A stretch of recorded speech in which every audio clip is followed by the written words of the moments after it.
안녕하세요. 여러분의 자료를 심층 분석해드리는 시간입니다. 오늘은 제이비 페스코 교수의 논문 OPC 내에서의 창조의 날들과 신앙고백서 수용 문제, 이걸 함께 파고들어 보겠습니다. 네, 요즘 창조의 날들에 대한 견해가 뭐랄까 뜨거운 감자잖아요.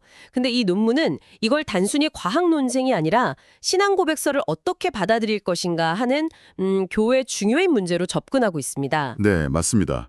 특히 그 미국 정통 장로교회 OPC에서 목사님이 웨스트민스터 신앙고백서 WCF에 서명을 할 때 말이죠. 만약 문자적인 24시간 6일 창조, 이것 외에 다른 견해를 가지고 있다면 예외 조항을 인정해야 하는가?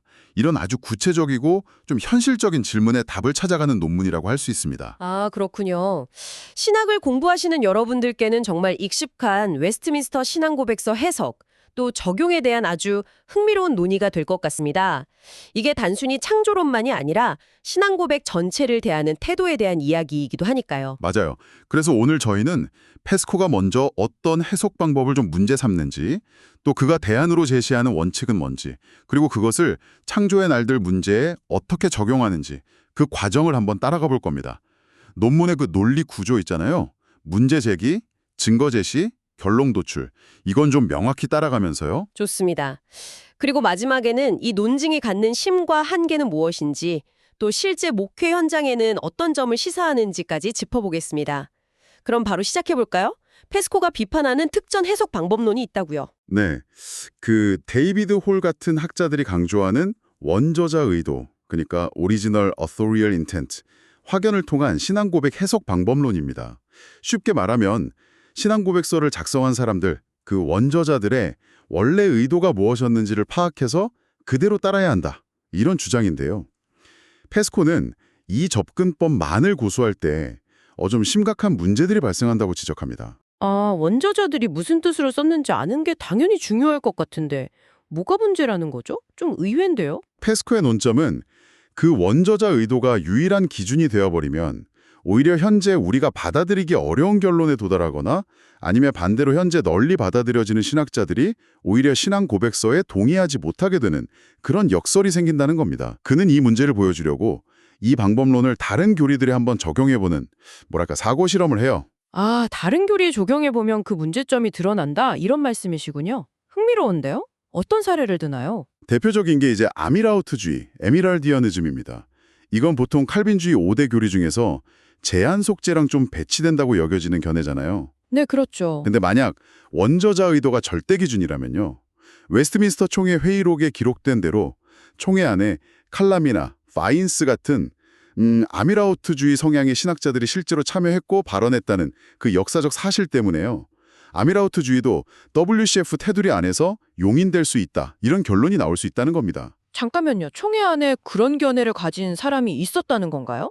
그럼 신앙고백서 자체에는 관련 내용이 없어요? 피스코 분석에 따르면 WCF 3장 6절이나 8장 5절, 8절 같은 조항들이 아미라우트주의의 핵심 주장인 모든 사람을 위한 조건적 구원의 의도, 이걸 명시적으로 배제하지는 않는다는 거예요. 이건 이제 아미라우트주의를 명확하게 반박했던 다른 개혁파 신조, 예를 들면 1675년의 헬베틱 협동 신조제 6조와는 상당히 대조적이죠. 이 논의는 작정의 순서, 라틴어 용어로는 오르더 데크레토rum과 좀 관련이 깊습니다. 결국 원저자 의도만 따지면 후대에 와서 정통개혁주의에서 좀 벗어난다고 평가받는 견해까지도 수용해야 할 가능성이 생긴다는 거죠. 와, 이건 정말 의외의 결과인데요. 원저자 의도를 엄격하게 따르려고 하다가 오히려 예상치 못한 견해를 포용해야 하다니.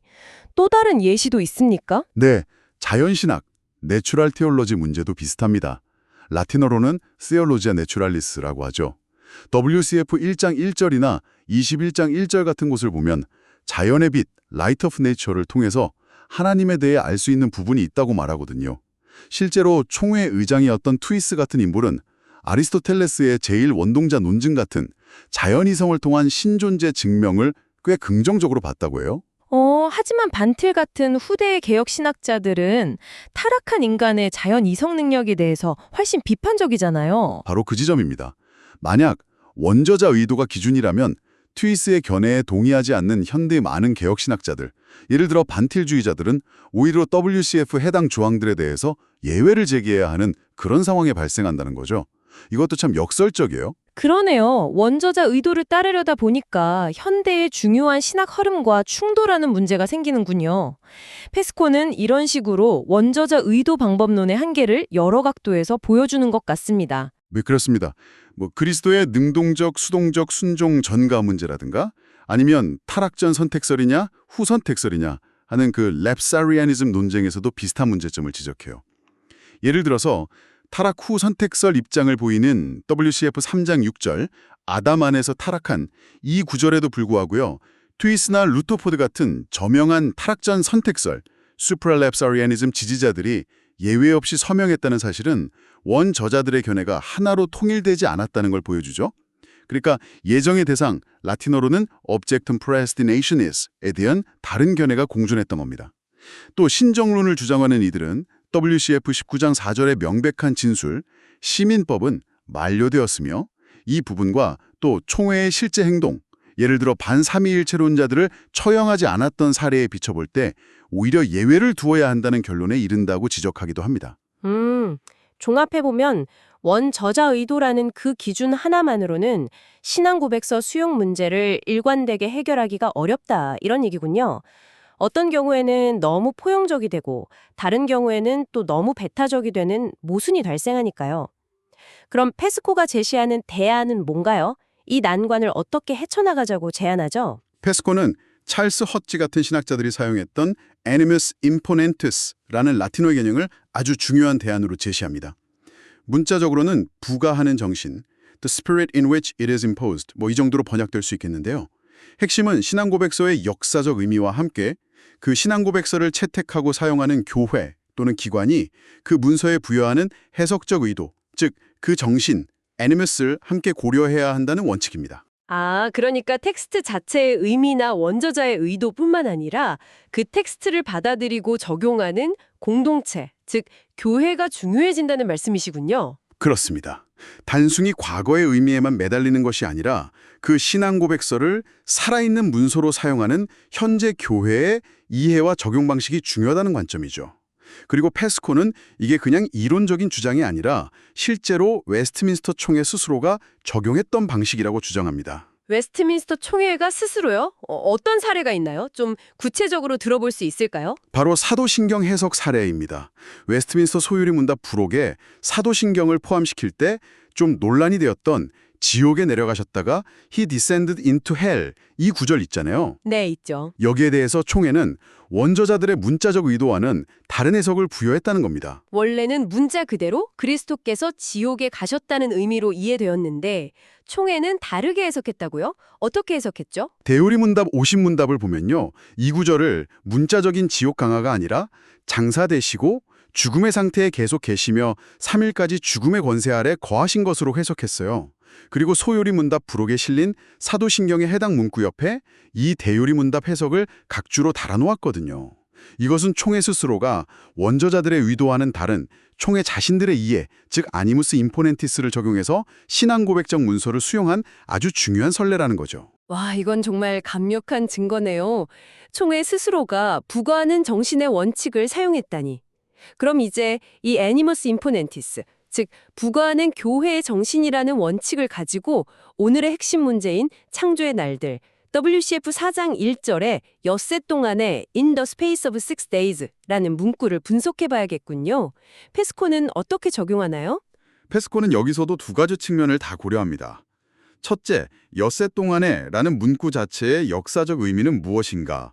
그리고 둘째, 그렇다면 이 구절에 대한 OPC 교단의 애니머스 임포넨티스, 즉 OPC가 이 구절을 역사적으로 어떻게 이해하고 적용해 왔는가 하는 점입니다. 네, 그럼 역사적 의미부터 좀 더 자세히 설명해 주시죠.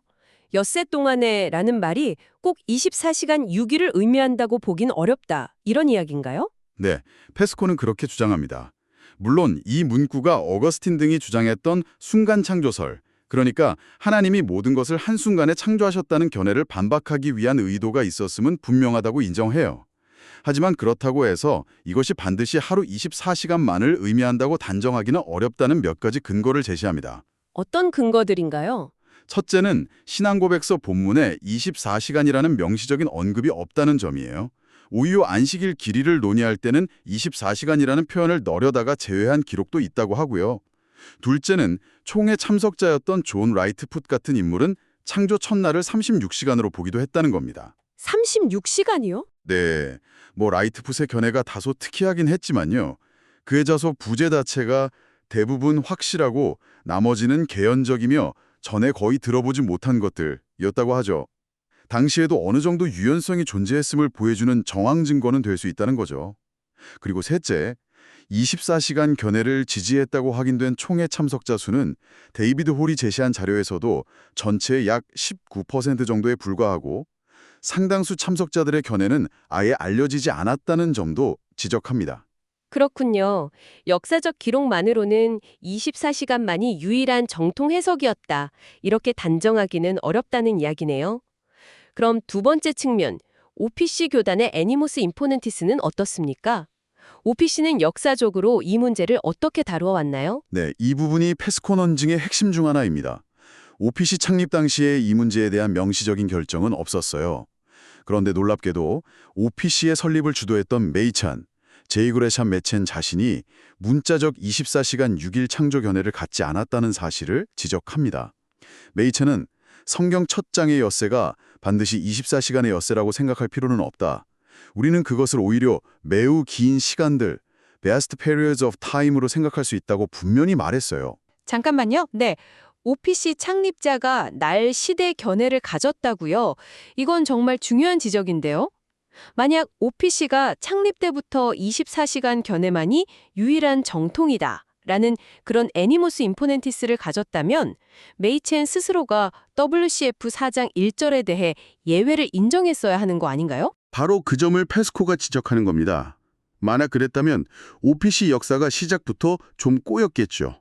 또한 웨스트민스터 신학교의 저명한 구약학자였고 OPC 목사였던 E.J. 영 역시 날들의 길이는 명시되지 않았다고 보았습니다.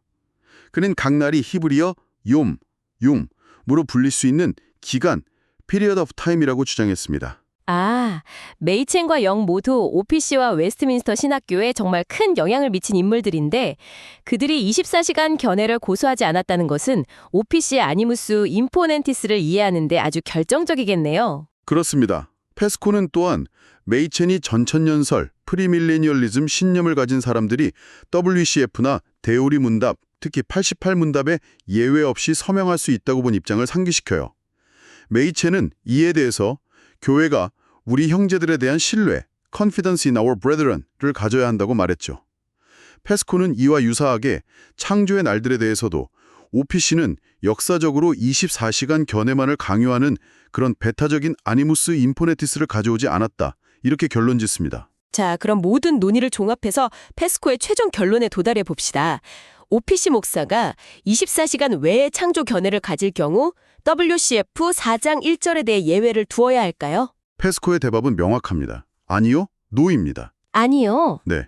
그 이유는 첫째, WCF의 원저자 의도 자체가 24시간 견해만을 명백하게 요구한다고 보기가 어렵고, 둘째, 그리고 이게 더 중요할 수 있는데 OPC 교단이 역사적으로 그러한 해석, 즉 24시간 견해를 강요하는 것을 공식적인 입장, 아니무스 임포넨티스로 채택한 적이 없기 때문이라는 겁니다. 따라서 교단이 채택하지도 않은 특정 해석 기준을 가지고 목사에게 예외를 요구할 수는 없다는 논리죠. 만약에요, OPC가 지금이라도 이제부터는 24시간 견해만을 우리 교단의 공식 입장, 아니무스 임포넨티스로 삼겠다. 이렇게 결정한다면 어떻게 될까요? 패스코는 그럴 경우 아주 심각한 일관성의 문제에 직면할 거라고 경고합니다.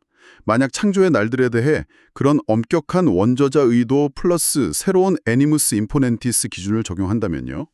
그럼 앞서 살펴본 아미라우트주의, 자연신학, 타락전후 선택설, 신정론 등등 다른 모든 논쟁적인 교리들에 대해서도 똑같은 잣대를 들이대야 한다는 거죠. 그렇게 되면 교단 내에 엄청난 신학적 혼란과 갈등이 불어닥칠 것이라고 예측합니다. 결국 신앙 고백서를 어떻게 이해하고 사용할 것인가에 대한 아주 근본적인 질문으로 돌아가는군요. 이게 단순한 규칙 적용이 아니라 정말 지혜가 필요한 문제 같습니다. 맞습니다. 패스코는 신클레아 퍼거슨의 말을 인용하면서요. 웨스트민스터 신앙고백서와 같은 역사적 신조들은 본질적으로 합의문서, 컨센서스 다큐먼트의 성격을 지닌다고 강조합니다. 즉, 일반적인 칼빈주의, 제네릭 칼비니즘이라는 큰 틀 안에서 존재했던 다양한 견해들을 포용하기 위한 신학적 조율과 때로는 의도적인 모호함까지도 담고 있다는 것이죠. 따라서 창조교리의 핵심, 라틴어로 크리에티오 엑스 니힐로, 무로부터의 창조를 부정하지 않는 한 창조 기간에 대한 해석적 다양성을 인정하는 것이 오히려 신앙고백서의 본래 정신과 역사적 수용 방식에 더 부합한다고 보는 겁니다. 신앙고백서의 알프시스마 베르바, 즉 문자 그대로의 말들 자체에 과도하게 얽매이기보다는 메이첸이 강조했던 우리 형제들에 대한 신뢰의 원칙을 따르는 것이 교회의 평화와 연합을 위해 더 지혜로운 길이라고 제안하면서 논문을 마칩니다. 네, 페스코의 논증을 쭉 따라와 보니 단순히 창조의 날들에 대한 입장을 넘어서 신앙 고백서를 대하는 교회의 자세에 대해 정말 많은 생각을 하게 만드네요. 자, 그럼 이 논증을 좀 객관적으로 평가해 볼 시간입니다. 이 논증이 특별히 강력한 지점, 즉 강점은 무엇이라고 볼 수 있을까요? 세 가지 정도 꼽을 수 있겠습니다. 첫째는 논리의 일관성이에요. 페스코는 그 원저자 의도 방법론의 문제점을 지적하고 애니머스 임포넨티스라는 대안을 제시하면서 이걸 창조의 날들 문제 하나에만 국한하지 않아요. 아미라우트주의, 자연신학 등 다른 여러 교리적 논쟁들에 일관되게 적용하거든요. 이를 통해서 자신의 해석학적 원리가 특정 문제를 위한 임시방편이 아니라는 점을 보여주면서 주장의 설득력을 높입니다. 아, 단순히 창조 문제 해결만이 아니라 신앙 고백 해석 전반에 적용될 수 있는 원리를 제시했다, 이런 점이군요. 그렇죠. 둘째는 역사적 선례의 효과적인 활용입니다. 특히 웨스트민스터 총회 스스로가 사도신경의 지옥강화 구조를 해석하고 수용한 방식을 애니머스 임포넨티스 원칙이 실제로 작동했던 구체적인 역사적 사례로 제시한 점, 이게 아주 인상적입니다. 이론적 주장을 실제 역사 속에서 입증하려고 시도한 거죠. 아까 그 사도신경 해석 사례는 정말 흥미로웠습니다. 네, 세 번째 강점은요? 셋째는 교단적 맥락과의 긴밀한 연결입니다. 이 논문이 그냥 추상적인 신학 논쟁에만 머무르지 않고요. OPC라는 특정 교단의 역사적 상황, 예를 들면 창립자 메이첸이나 이재이영 같은 핵심 인물들의 실제 견해, 그리고 전천연설 수용과 같은 교단의 실제적 결정들, 여기에 깊이 뿌리내리고 논증을 전개한다는 겁니다. 그래서 매우 현실적이고 구체적인 적용점을 제시한다는 강점이 있죠. 논증이든 한계나 비판 지점은 있기 마련이죠. 이 논증의 약점이나 좀 보완이 필요한 부분은 없을까요? 물론 있습니다. 첫째로 애니무스 임포넨티스의 잠재적 주관성 문제를 제기할 수 있어요. 부가하는 교회의 정신이라는 것이 과연 무엇이고 그것을 어떻게 객관적이고 일관되게 파악할 수 있는지에 대한 질문이 남습니다. 시대나 교단 내의 다수파의 입장에 따라서 그 정신이 좀 자의적으로 변하거나 오용될 위험은 없는지 이런 우려가 있을 수 있죠. 정신이라는 말이 다소 모호하게 들릴 수 있다는 비판이군요. 네, 일리 있는 지적 같습니다. 또 다른 약점은요? 둘째는 역사자료 해석의 한계 인정입니다. 페스코 자신도 창조의 날들에 대한 웨스트민스터 신학자들의 견해가 상당 부분 불분명하고 라이트훗의 견해도 결정적 증거라기보다는 정황적 증거 수준임을 어느 정도 인정하거든요. 이게 원저자 의도를 파악하는 것 자체가 얼마나 어려운 일인지를 역설적으로 보여주기도 하지만 동시에 자신의 주장을 뒷받침하는 역사적 근거가 완벽하지는 않다는 점을 노출하기도 합니다. 역사적 근거가 다소 부족하거나 해석의 여지가 있다는 점이군요.